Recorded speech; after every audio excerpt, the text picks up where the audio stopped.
అదేవిధంగా సామాజిక సేవా కార్యక్రమాలు చేపట్టడంలో ఒక ప్రత్యేకత ఉంది మన గ్రామానికి. ఆదర్శ జన సంగమం, అదేవిధంగా నవచైతన్య సేవా సమితి, గ్రంథాలయ నిర్వహణ అనేది ప్రధానమైనది.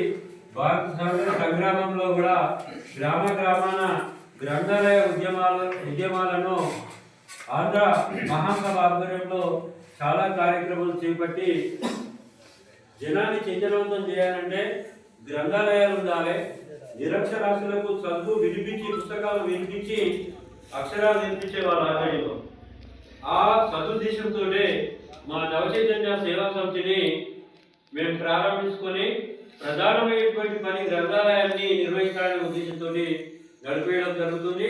దీనికి మన అక్కాల గ్రామంలోని, ఇతర గ్రామాల్లోని, మన గ్రామంలో పుట్టి వేరే గ్రామాల్లో ఉండే వాళ్ళు కూడా ఆర్థిక సహకారాన్ని అందిస్తున్నారు, పోషకులుగా నిలిచిపోతున్నారు. వాళ్ళందరికీ కూడా మా నవచైతన్య సేవా సమితి తరఫున ప్రత్యేక కృతజ్ఞతలు తెలియజేస్తున్నారు. మీకందరూ కూడా తెలుసు, ఈరోజు చదువుకే ఎక్కువ ప్రాధాన్యత ఉంది. మన సంపద కాకుండా చదువుకే ప్రాధాన్యత ఉంది. చదువుకుంటే ప్రపంచంలో సంపదలు తక్కువ ఉన్నా కానీ ఉన్నత స్థానాన్ని అధిరోహించినటువంటి మహానుభావులు మన దేశంలో కానీ ప్రపంచ చరిత్రలో కానీ ఎంతో మంది ఉన్నారు. దానికి ప్రాధాన్యత ఇస్తున్న మా నవచైతన్య సేవా సమితి చదువుకు ప్రాధాన్యత ఇచ్చి ఇక్కడ చాలా పుస్తకాలు అందుబాటులో పెట్టడం జరిగింది. అదేవిధంగా చాలా మంది గురించి రైతులు చదువుకోవడం జరుగుతుంది. ఈ రోజు ప్రత్యేకమైనటువంటి అంశం ఏంటంటే, ప్రజాస్వామిక దేశంలో ఓటు హక్కు అనేది, ఎన్నిక విధానం అనేది 5 సంవత్సరాలకు ఒకసారి రావడము సహజం. ప్రతి ఎన్నికలు జరిగినప్పుడు ప్రజాస్వామిక దేశంలో వివిధ పార్టీలకు సంబంధించిన వ్యక్తులు పోటీలో ఉంటారు. అందరూ గెలవలేరు, ఎవరో ఒకరే విజయం సాధిస్తారు. అది తప్పదు, చాలా కష్టపడతారు, ఎవరికో ఒకసారి విజయం వస్తుంది. మరి గెలిచినటువంటి వ్యక్తి, ప్రజానాయకుడు అనేటువంటి వ్యక్తి, జననాయకుడు అనేటువంటి వ్యక్తి, ప్రజలకు సేవ చేయాలనుకునే వ్యక్తి ఎట్లుండాలో ఒక కందపద్యంలో వ్యక్తి నేను ప్రారంభిస్తాను.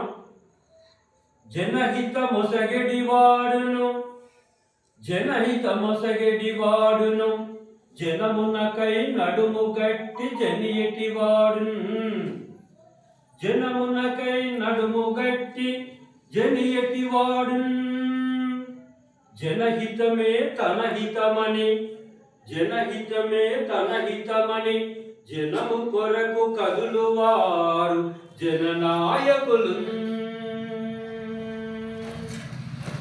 ఈ పద్యం యొక్క అర్థం ఏంటంటే, జనానికి సేవ చేయాలని ఉండేటువంటి నాయకులు ఎప్పుడైతే ఉంటారో, ఏ పార్టీలో కానీ, ఇష్టమైన ఏ పార్టీలో కానీ జనానికి సేవ చేయాలనుకున్న నాయకులు, సర్పంచ్ అయితే, ఎంపీటీసీ అయితే, ఎమ్మెల్యే అయితే ఎవరైతే అనుకుంటారో వాళ్ళు ఎప్పుడైనా జనంలోనే ఉండాలి.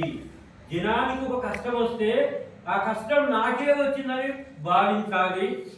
ఆ కష్టం వచ్చిన వ్యక్తి దగ్గర పోయి ఆదుకుంటే ఆ కష్టంలో ఉన్న వ్యక్తి నేను ఎప్పుడు మర్చిపోలేడు.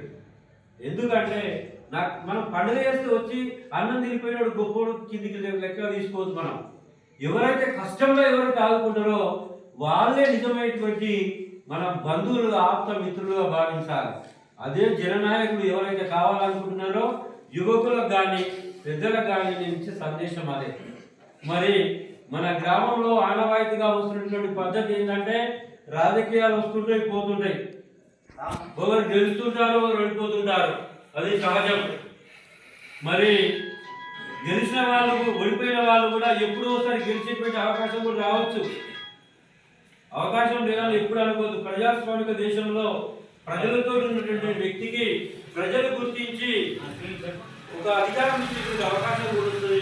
అవకాశం గురించి ఎదురు చూడాలన్నటువంటి వ్యక్తులు కూడా ప్రజలలో ఉండండి అని తెలియజేస్తూ, మరి మా నవచైతన్య సేవా సంస్థ తరఫున చిన్న సన్మానం చేద్దామని, చిరు సన్మానం చేద్దామని మేము తలంచినాం. మా సంఘానికి సంబంధించినటువంటి వ్యక్తులు అందరూ కూడా మాట్లాడుకోవడం జరిగింది.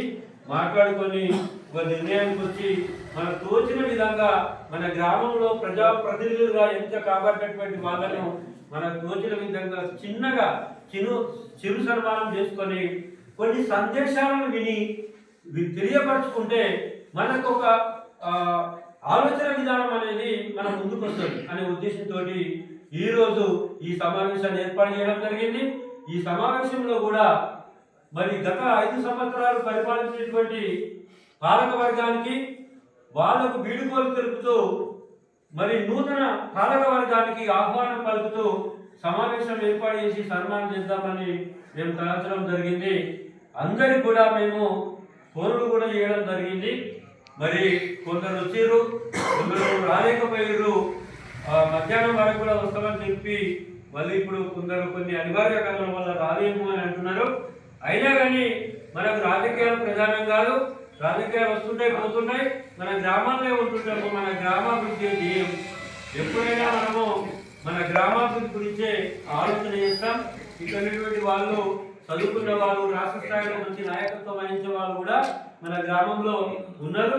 మరి మన గ్రామాన్ని ఇంకా ముందు తీసుకుపోవాలి. కొంత అభివృద్ధి జరిగింది 5 సంవత్సరాల కాలంలో, కానీ ఇంకా కూడా ముందుకు తీసుకుపోనికి నిరంతరం ప్రయత్నం చేయాలి. నూతన పాలక వర్గానికి సూచన సలహాలు ఇస్తే వాళ్ళు కూడా ఇంకా ముందుకు పోయే అవకాశం ఉంటుంది. ఉప సర్పంచ్ గారు కొంచెం మరి అదే విధంగా ఈనాటి కార్యక్రమాన్ని ప్రారంభించుకుందాము. ఈనాటి కార్యక్రమానికి సభాధ్యక్షులు మా నవజీవన సేవా సమితి అధ్యక్షులు గౌరవనీయులు మోతి ప్రకాశరావు సార్ గారిని సభాధ్యక్షులు వహించవలసిందిగా కోరుతున్నాను.